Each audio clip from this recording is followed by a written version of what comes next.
Praise the Lord. இந்த காலை வேளையில தேவனுடைய சமூகத்தில் உங்க எல்லாரையும் நாங்க அன்போடு வரவேற்கிறோம். நாம் இந்த ஜூலை மாதத்துக்குள்ளாக வந்திருக்கிறோம். நேற்று தினத்துல ஒரு புது டாபிக் பாஸ்டர்மா மூலியமாக ஆண்டவர் நம்மளுக்கு ஒரு இன்ட்ரடக்ஷன் கொடுத்தாருங்க. நாம் தேவனுடைய சமூகத்தை குறித்து இந்த மாதம் எல்லாம் தியானிக்க போகிறோம். போன மாதம் நாம் பரிசுத்த ஆவியானவரை குறித்து அநேக சத்தியங்களை நாம் கற்றுக்கொண்டோம்.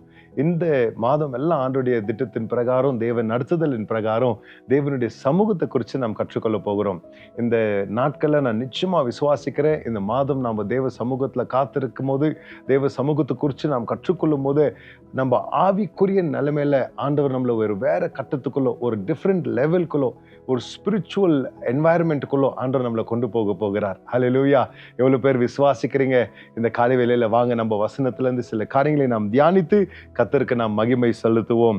ஆமென். முதலாவது, ஆண்டுடைய சமூகத்துல இந்த வீடியோல நம்ம என்ன பார்க்க போகிறோம்னா, தேவனுடைய சமூகத்தின் குறித்து சில சத்தியங்களை நாம் பார்க்க போகிறோம். சில foundational truths about the presence of God. ஆமென். முதலாவது, தேவனுடைய சமூகம் is everywhere. அது எல்லா இடத்துலயும் இருக்குது. இப்படி சொல்லுவாங்க இறைப்படைப்புல, the omnipresence of God. அப்படின்னா ஆண்டுடைய சமூகம் எல்லா இடத்திலும் இருக்கிறது என்று நாம் பார்க்கிறோம். நாம் வாசிப்போம். சங்கீதம் 139வது சங்கீதம் 7வது வசனத்திலிருந்து 10வது வசனம் மட்டும் நம்ம இப்படி வாசிக்கிறோம்.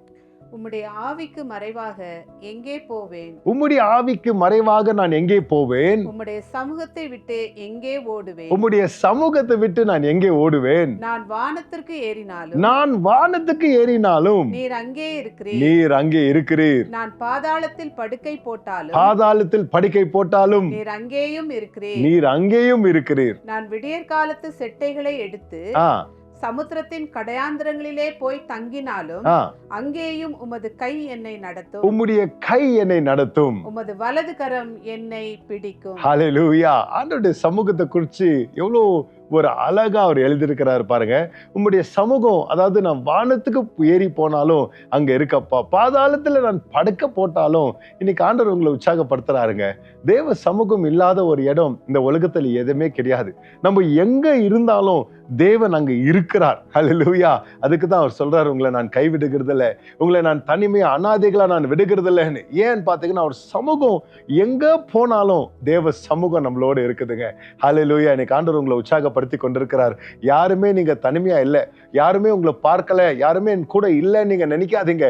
உங்க கூடவே நம் தேவன் இருக்கிறார். ஹல்லேலூயா! ரெண்டாவது நாம் பார்க்கிறோம், இந்த சமூகத்தை குறித்து நாம் பார்க்கும்போது யாத்திராகமம் 33வது அதிகாரம் 14வது வசனத்துல நாம் இப்படி வாசிக்கிறோம். அதற்கு அவர், என் சமூகம் உனக்கு முன்பாக செல்லும், நான் உனக்கு இளைப்பாறுதல் தருவேன் என்றார். பாருங்க, ஆண்டவருடைய சமூகம் நம் எங்க போனாலும் இருக்கும். இவங்க வனாந்திரத்துக்குள்ள வந்துட்டாங்க, வாக்குத்தத்த தேசத்துக்கு நேரா போய் கொண்டிருக்கிறாங்க. ஆண்டவர் சொல்றாரு, என் சமூகம் உனக்கு முன்பதாக செல்லும். ஹல்லேலூயா! ஏன்னா எனக்கு வழி தெரியாது ஆண்டவரே, எப்படி போகணும்னு தெரியாது, எங்க போகணும்னு தெரியாது, என்ன எதிரிகள் இருக்கிறாங்க, என்ன காரியங்கள் அங்க மறிஞ்சு கொண்டு இருக்கிறது, அந்த வனாந்திரத்துக்கு விரோதமா எது கிரியை செய்து கொண்டு இருக்கிறது தெரியாதப்பா. ஆனா உங்க சமூகம் எனக்கு முன்னாடி போனா அதுக்குன்னா பெரிய தைரியம் இந்த உலகத்துல வேற ஒண்ணுமே இல்லை. ஆண்டவர் இந்த வாக்குத்தத்தமா உங்களுக்கு கொடுக்கிறார், என் சமூகம் உனக்கு முன்பதாக போகும் என்று. ஹல்லேலூயா! சங்கீதம் 16வது அதிகாரம் 11வது வசனத்துல இப்படி நாம் வாசிக்கிறோம்.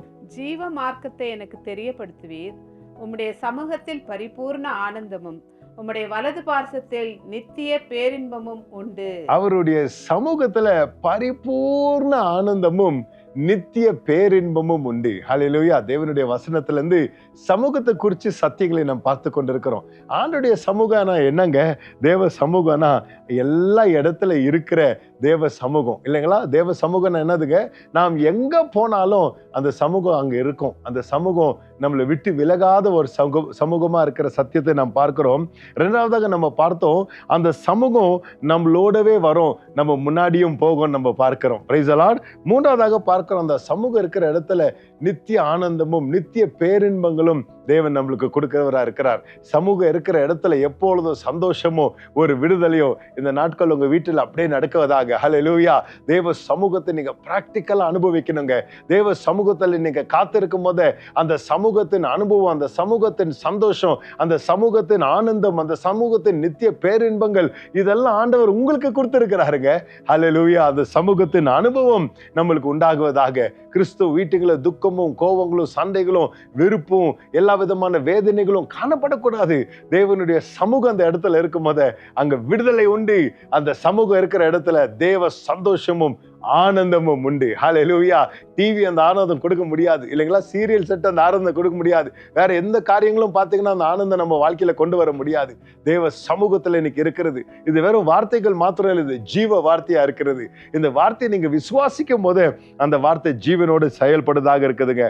ஹல்லேலூயா. ஏசாயா 41 அதிகாரம் 10வது வசனம்.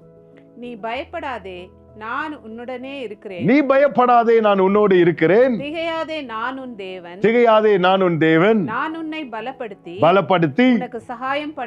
உனக்கு சகாயம் பண்ணுவேன். ஹல்லேலூயா. நீதியின் வலது கரத்தினால் உன்னை நான் தாங்குவேன். பாருங்க, ஆண்டவர் சொல்றாரு, நீ பயப்படாதே, நான் உன்னோட இருக்கிறேன்னு ஆண்டவர் சொல்லுகிறார். தேவ சமூகம் நமக்குள்ள இருக்கும் போது நமக்குள்ள ஒரு சமாதானம் வருது. பாருங்க, தேவ சமூகம் நமக்குள்ள இருக்கும் போது நமக்குள்ள ஒரு தைரியம் வருங்க.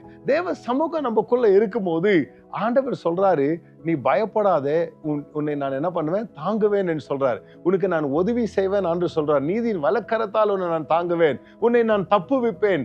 சமூகம் நமக்குள்ள இருக்கும் போது எல்லாம் பயங்கள் நீங்கி போய்விடும். ஹல்லேலூயா. இன்னைக்கு எதுக்காக நீங்க பயந்து கொண்டிருக்கிறீங்க? அல்ல, தேவ சமூகம் உங்களோட இருக்குது என்ற முழு நம்பிக்கையோட நீங்க விசுவாசிங்க.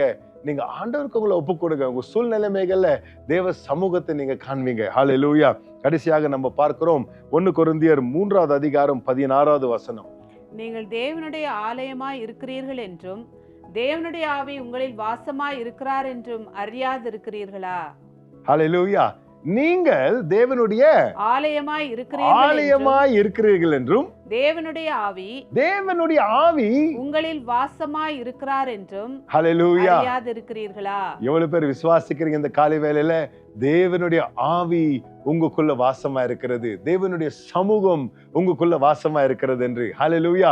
தேவனுடைய ஆலயமாக அவருடைய ஆவியை நாம் சுமக்கிறவர்களாக இருக்கிறோம். தேவனுடைய ஆவியானவர் அவருடைய ஆலயத்தில் இறங்கி வருகிறவரா இருக்கிறார். தேவ மகிமை அவர் ஆலயத்தை நெருப்புகிறாரு. நம்ம வசனத்துல பழைய ஏற்பாட்டுல நம்ம பார்க்கிறோம். தேவனுடைய ஆவி, தேவனுடைய மகிமை அவருடைய ஆலயத்தை என்ன பண்ணுச்சுங்க, நெருப்புனது என்று நம்ம பார்க்கிறோம். அதே அனுபவத்துக்குள்ள ஆண்டவர் நம்மளை கொண்டு வராருங்க. நாம் இப்ப அந்த ஆலயமா இருக்கிறோம். இந்த ஆலயத்துக்குள்ள சமூகம் எப்பொழுதும் இருக்கும். பழைய ஏற்பாட்டுல நம்ம பார்க்கும் போது ஆலயத்துல அந்த உடன்படிக்கை பட்டியை நம்ம பார்க்கிறோம். உடன்படிக்கை பட்டி இருக்கிற இடத்துல தேவனுடைய சமூகம் இருந்தது. அது பரிசுத்தமான ஒரு ஸ்தலமா இருந்துச்சு. அதுதான் நம்மளா இருக்கிறோம். இந்த காலை வேளையில உங்களை நான் உற்சாகப்படுத்த விரும்புகிறேன். தேவ சமூகத்தை குறித்து சில சத்தியங்களை நாம் கற்றுக்கொண்டோம். தேவ சமூகம் எல்லா இடத்துல முதலாவது இருக்கும் என்று நம்ம பார்த்தோம். ஒருபோதும் ரட்சிக்கப்பட்ட நாம், தேவ பிள்ளைகளா இருக்கிற நாம், நம்ம காற்றுகள் வழியாக போகலாம், கடல் வழியாக போகலாம், நம்ம வனாந்திரங்கள் அனுபவங்களாக இருக்கலாம், மேலான அனுபவம், கீழான அனுபவம், எங்கே இருந்தாலும் தேவ சமூகம் நம்மளோடு இருக்கிறது. அவர் கரம் நம்மளை நடத்தி கொண்டிருக்கிறது என்று நம்ம பார்க்கிறோம். அவர் நம்மளை வனாந்திரத்தின் வழி போனாலும் யாத்திராகம் 33 நம்ம பார்த்தது போல அவர் நம்மளுக்கு முன்பதாக போகிறார். அவர் சமூகம் நம்மளோடு இருக்கிறது என்று நம்ம பார்த்தோம். அந்த சமூகம் இருக்கிற இடத்துல அது சந்தோஷத்தை கொண்டு வரும், நித்திய ஆனந்தமும் பேரின்பங்களை கொண்டு வரும் என்று நம்ம பார்த்தோம். அந்த சமூகம் நம்மளோட இருக்கும் போது சமூகம் நம்ம பயங்களை நீக்கி, சமூகம் நம்மளோட என்ன பண்ணுதுங்க, நம்மளுக்கு திவ்ய கரத்தால ஆண்டவர் நம்மளை தாங்கி அவர் நம்மளுக்கு உதவி செய்கிறவரா இருக்கிறார். நம் பயப்பட தேவையில்லை. சமாதானத்துல நாம் நடக்க முடியும், விசுவாசத்துல நாம் நடக்க முடியும். சமூகம் நம்மளோடு இருக்கிறதுனால நாம் என்ன அறிஞ்சு கொள்கிறோம், நாமே தேவனுடைய ஆலயமா இருக்கிறோம். தேவனுடைய சமூகம் நம்ம மேல இருக்கிறது, தேவனுடைய சமூகம் நமக்குள்ள இருக்கிறது, தேவனுடைய சமூகத்தை சுமந்து போகிற பாத்திரங்களாக நம்ம இருக்கிறோம். அவருடைய சமூகம் உங்களுக்குள்ள இருக்குதுங்க. நிமிஷம் எல்லாரும் கண்களை மூடி நாம் ஜெபிப்போம். பிதாவே, உமக்கு நாங்க நன்றி சொல்கிறோம்ப்பா.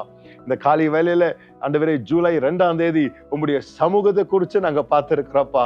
ஆண்டவரே, ஒரு நாள் இந்த மாதமெல்லாம் உங்களுடைய சமூகத்துல நாங்க வளர்ந்து உங்களுடைய சமூகத்தை அனுபவித்து உங்க சமூகம் எங்களோட இருந்து எங்களை உற்சாகப்படுத்தி பலப்படுத்தி பயங்களை நீக்கி தேவ சந்தோஷத்தினால தேவ சமூகம் எங்களை நிரப்பி ஆசீர்வதிக்கிட்டப்பா. உங்களுடைய பிள்ளைகள் இது வீடியோ பார்த்து கொண்டிருக்கிற இந்த நேரத்துல உங்களுடைய சமூகத்தை உணரத்தக்கப்பா நீங்க அசைவாடுங்க, வழி நடத்துங்க.